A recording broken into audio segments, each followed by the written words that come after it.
Hello students. अच्छा सोचो कि कभी तुमसे कोई पूछे कि भाई तुम्हें 3 सवाल पूछने हैं। You have to ask 3 questions. तो कौन कौन से 3 क्वेश्चन होंगे तुम्हारे, है ना? तो आज का जो चैप्टर है इसका टाइटल भी है 3 प्रश्न, 3 क्वेश्चंस, ये टाइटल है। तो एक राजा था, वह बड़ा समझदार और धुन का पक्का था। धुन का पक्का होना मतलब क्या? धुन का पक्का होना हम लोग धोनी के बारे में भी बोलते हैं, है ना? कि एक बार जो बात उसने सोच लिया, एक बार जो बात कमिटमेंट कर ली तो उसे पूरा करके छोड़ेगा, है ना? सोच लेना और पूरा करके दिखाना, तो ऐसे होते हैं धुन के पक्के लोग। पूरा करके दिखाना, उसी को हम कहते हैं। मैंने ना धोनी के ऊपर में एक वीडियो बनाया हुआ है जिसका टाइटल ये है धुन का धनी धोनी।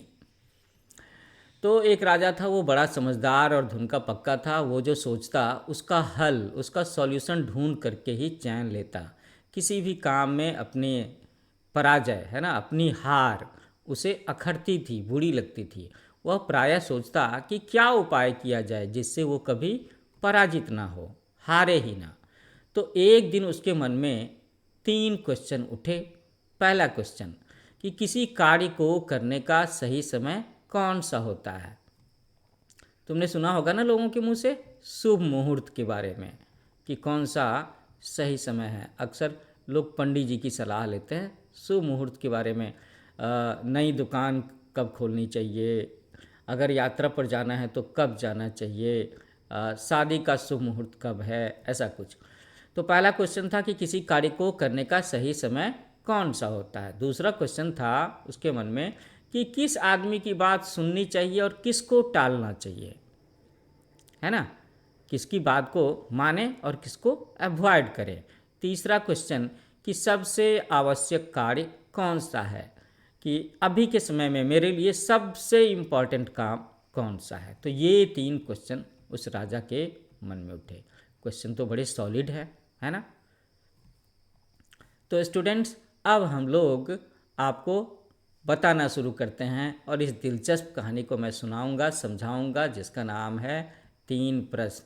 और आप जो चैनल अभी देख रहे हो उसका नाम है न्यू एज कोचिंग, है ना?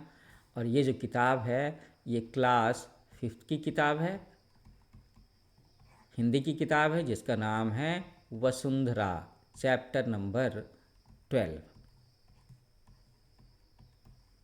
तो हिंदी और इंग्लिश लिटरेचर में ये जो स्कूल की किताबें होती हैं ना, तो वो तो मैं बस यही समझता हूँ कि उसमें कहानियाँ हैं, कविताएं हैं, जो बच्चों को अच्छे से समझाने की ज़रूरत है। ठीक है, तो हम लोग इस कहानी को कंटिन्यू करते हैं जिसका नाम है 3 क्वेश्चंस, 3 प्रश्न। और आपको बताऊँ 1 मिनट के लिए कि इसके लेखक कौन हैं। इसके लेखक हैं लियो टॉल्स्टॉय। टॉल्स्टॉय देखने में ऐसे लगते थे। ये रशियन राइटर थे। इन्होंने काफ़ी सारी कहानियाँ लिखी हैं, है ना? कभी इनकी जीवनी के बारे में आपको बताएंगे। तो अभी हम लोग अपने चैप्टर पर फोकस करते हैं, कहानी को आगे बढ़ाते हैं। 3 प्रश्न।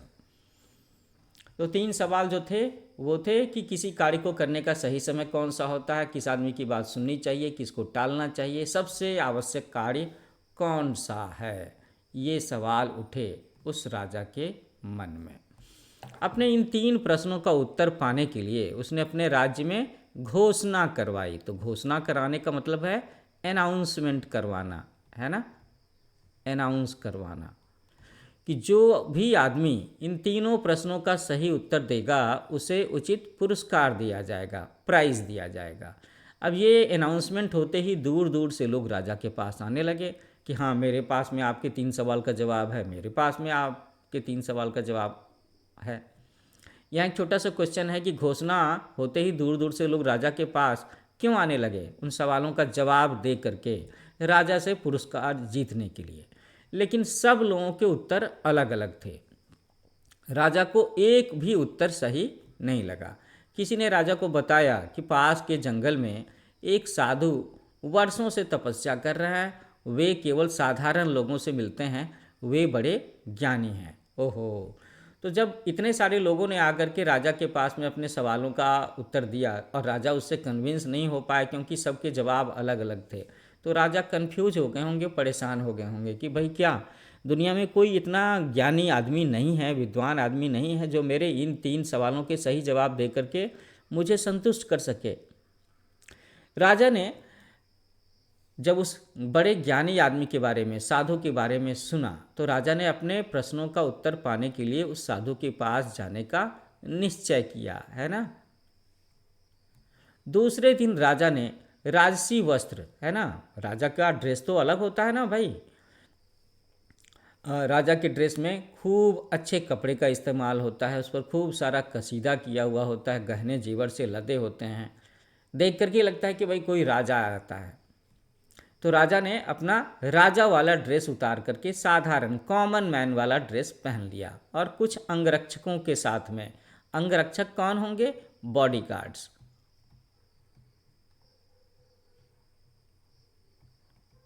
अब जैसे हमारे देश के प्रेसिडेंट होते हैं, प्राइम मिनिस्टर होते हैं, तो उनके साथ में भी ब्लैक कैट कमांडो, वो बॉडीगार्ड्स की टीम लगी होती है। तो राजा के साथ में भी राजा ने अपने कुछ बॉडीगार्ड्स लिए और घोड़े पर सवार होकर के जंगल की ओर चल पड़े।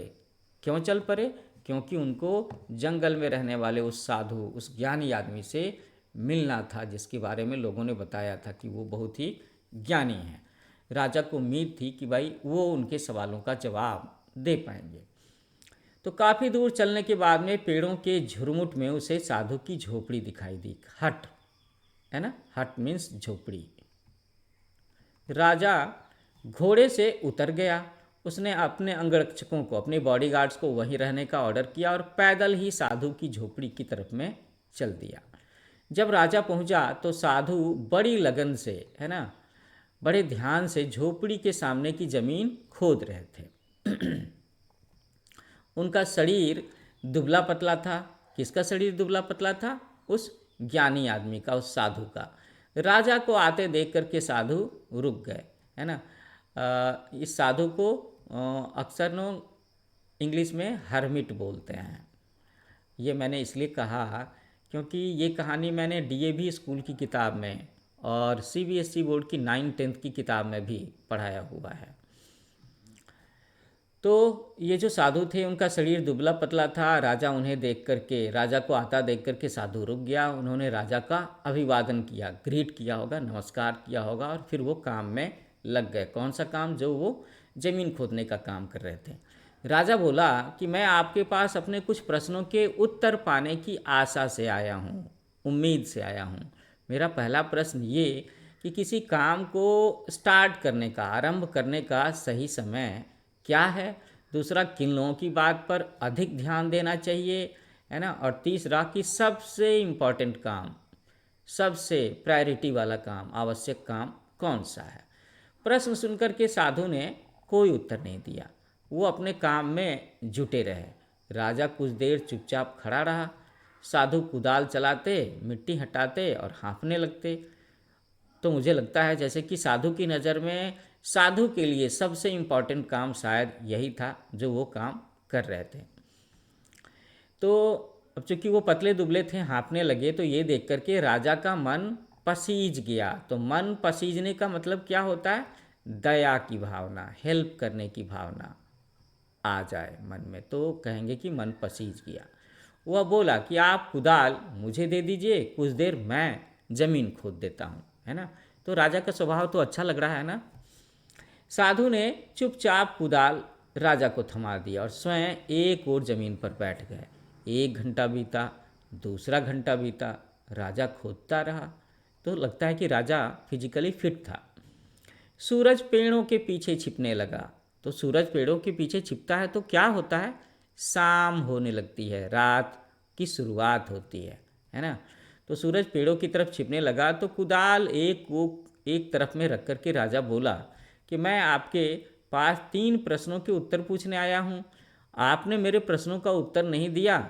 यदि आप मेरे प्रश्न का उत्तर नहीं जानते तो बता दीजिए, मैं लौट जाऊँगा, आई विल रिटर्न बैक, ऐसा कहा राजा ने। लेकिन देखो साधु को, इतना सुनकर के भी साधु चुप रहे।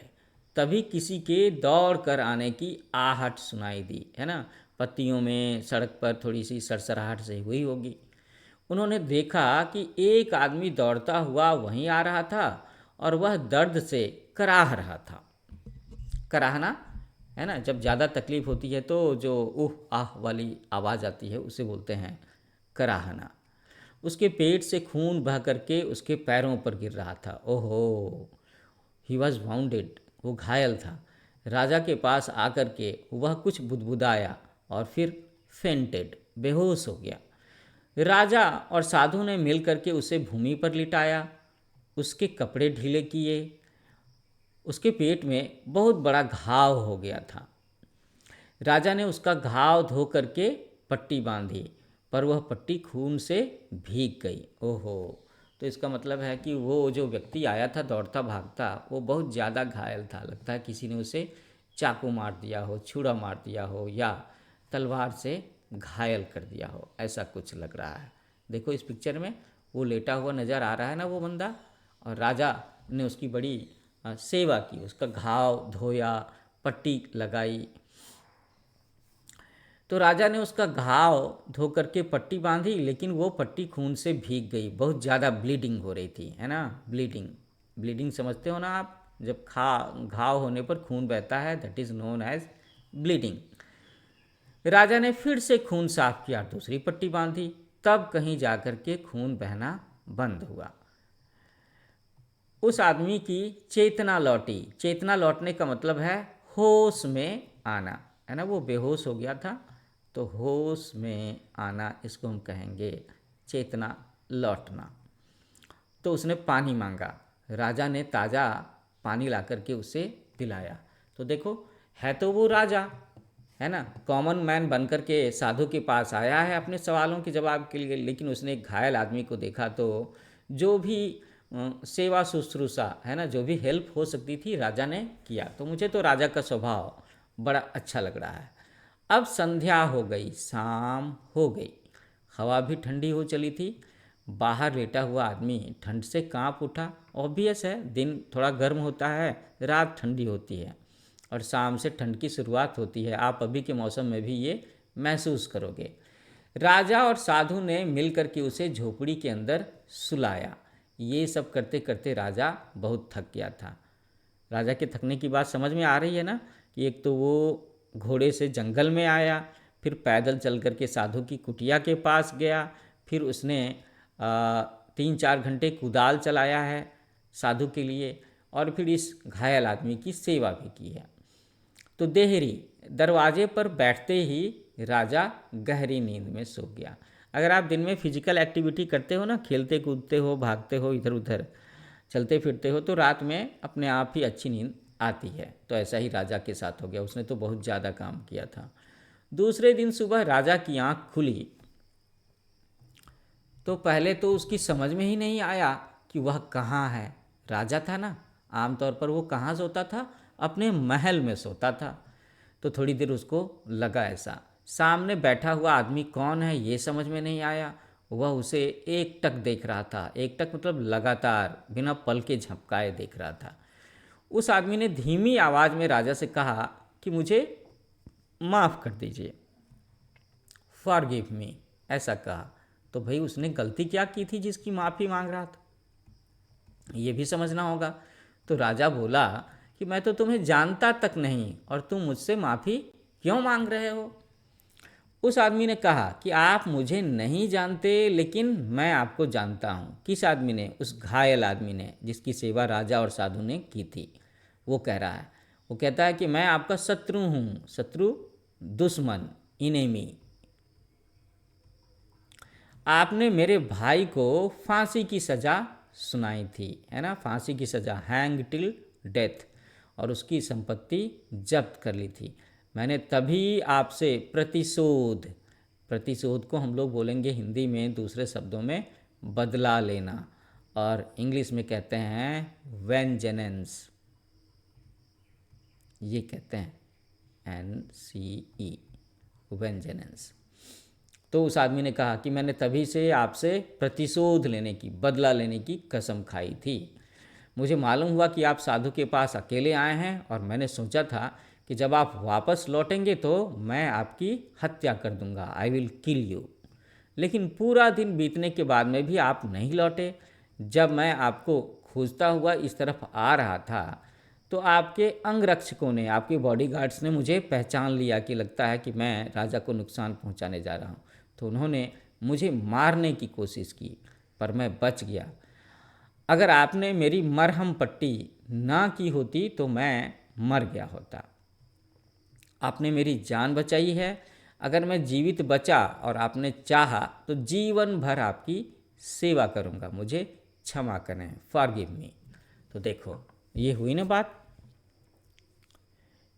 कि जिस आदमी के मन में ये भावना थी कि वो राजा को मारना चाहता था, लेकिन राजा ने उसकी इतनी ज़्यादा सेवा की कि वो राजा का मुरीद हो गया, वो राजा से माफ़ी मांगने लगा था, है ना। तो सारी बात सुनकर के राजा बहुत खुश हुआ। उसने सपने में भी नहीं सोचा था कि शत्रु इतनी आसानी से मित्र बन सकता है। शत्रु समझ रहे हो ना आप, इनेमी, और मित्र तो समझते ही होगे, फ्रेंड्स। राजा झोपड़ी से बाहर आया, साधु के पास जाकर के बोला कि मैं अंतिम बार, है ना, फॉर द लास्ट टाइम आपसे अपने प्रश्नों के उत्तर मांग रहा हूँ। साधु उस समय क्यारियों में बीज बो रहे थे, जो खेत उन्होंने और राजा ने मिलकर के तैयार किया था, कुदाल चला चला करके। तो साधु क्यारियों में बीज बो रहे थे जिन्हें कल तैयार किया गया था, पिछले दिन।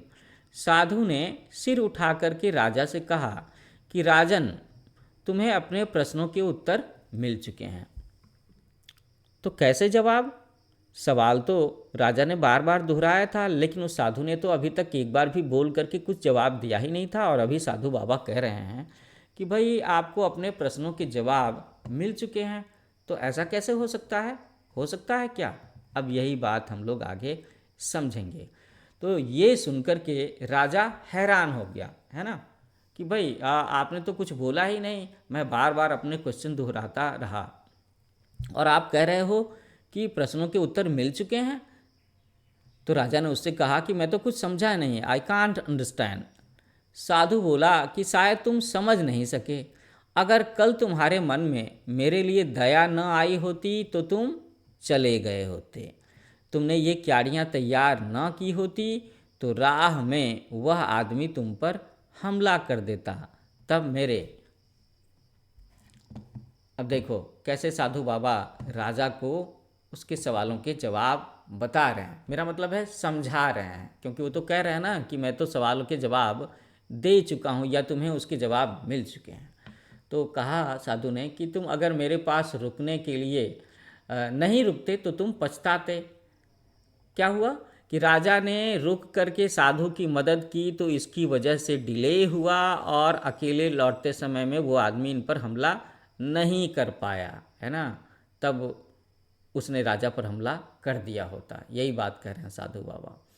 वो कह रहे हैं कि जब तुम क्यारियाँ तैयार कर रहे थे तो वही सबसे सही समय था। तब सबसे महत्वपूर्ण आदमी मैं था, क्योंकि तुम मेरी मदद कर रहे थे। उस समय मेरा काम सबसे ज़रूरी काम था, मेरे लिए भी और तुम्हारी भी नज़र में, तभी तो तुमने मेरी मदद की। और जब वह आदमी दौड़ करके हमारे पास आया और हमने उसकी मरहम पट्टी की तो वही सबसे सही समय था। उस समय हमारे लिए सबसे ज़रूरी काम वही था और उसी समय उसकी मदद करना ज़रूरी था, क्योंकि अगर तुम उसकी मरहम पट्टी ना करते तो उसकी मृत्यु हो जाती। इसलिए उस समय वही सबसे महत्व का आदमी था। He was very important for you at that time. तुमने उसके लिए जो कुछ किया उस समय वही तुम्हारा सबसे ज़रूरी काम था। तो फिर वो साधु बाबा समझाते हैं कि याद रखना, सबसे सही समय वही होता है जब हमारे पास किसी भी तरह की शक्ति होती है। सबसे महत्व का आदमी वह होता है जिसके साथ हम होते हैं। कोई नहीं जानता कब क्या होगा। सबसे ज़रूरी काम है अपने सामने संकट में पड़े आदमी की सहायता करना, हेल्प करना। संकट समझते हो ना, प्रॉब्लम। हमें ये जीवन इसीलिए मिला है कि दूसरों के काम आए, इसी में जीवन की सफलता है। इतना कह कर के साधु चुप हो गए। तो स्टूडेंट्स, मैं आपको बोलना चाहूँगा कि ये जो पैराग्राफ है ये बड़ा ही इम्पॉर्टेंट पैराग्राफ है, क्योंकि इसी पैराग्राफ में इस चैप्टर की सारी बातों की समरी लिखी हुई है। जो इथिक्स है, जो सीखने वाली बात है, जो मोरल लेसन है, वो इसी हिस्से में है और इसी में राजा के तीनों सवालों के जवाब हैं। तो साधु का ये उत्तर पाकर के राजा को संतोष हुआ, सेटिस्फैक्शन हुआ। राजा ने उन्हें आदर से, रिस्पेक्ट के साथ में प्रणाम किया और उनसे विदा लेकर के वो अपने महल की ओर चल पड़ा। तो ये बड़ी इंटरेस्टिंग कहानी थी लियो टॉल्स्टॉय की। एक बार आपको शब्दों के अर्थ बता दूं। पराजय का मतलब है हार होना, डिफीट पराजित, हारा हुआ। प्रायः, है ना, अक्सर, वेरी फ्रिक्वेंट, निश्चय करना, इरादा करना। पुरस्कार आप समझते हो, इनाम, प्राइज। राजसी, है ना, तो राजाओं वाला शाही ड्रेस। अंगरक्षक, बॉडीगार्ड्स। अभिवादन करना, नमस्कार करना। मन पसीजना, मन में दया पैदा होना। आहट, है ना, आवाज़ महसूस होना। चेतना, होश में आना। संपत्ति का मतलब है धन दौलत। प्रतिशोध का मतलब है बदला लेना। और राह का मतलब है रास्ता। तो स्टूडेंट, इसके साथ में ही आपका ये चैप्टर यहाँ पर ख़त्म होता है। अगर कभी मेरे पास टाइम होगा या ज़्यादा बच्चों ने कमेंट किए तो मैं आपको इसके सॉल्यूशंस भी लिख करके दे सकता हूँ। जाते जाते एक बार आपको याद दिलाऊंगा कि मेरा चैनल है न्यू एज कोचिंग। आप इसे लाइक करो, शेयर करो, सब्सक्राइब करो, है ना, और अपने प्यारे प्यारे कमेंट लिखना। और मुझसे उसी से तो मुझे पता चलेगा कि आपको ये चैप्टर, इस चैप्टर का एक्सप्लेनेशन कैसा लगेगा। तुम देखोगे कि मेरे इस चैनल पर ना बहुत सारी स्टोरीज भी हैं, जीके फैक्ट्स भी हैं, मैथमेटिक्स के ट्रिक्स भी हैं। तो मेरा चैनल देखना ना, बहुत सारी स्टोरीज हैं, मज़ा आएगा। Thank you for watching. मिलते हैं नए वीडियो में नए चैप्टर के साथ में। Happy learning with new age coaching.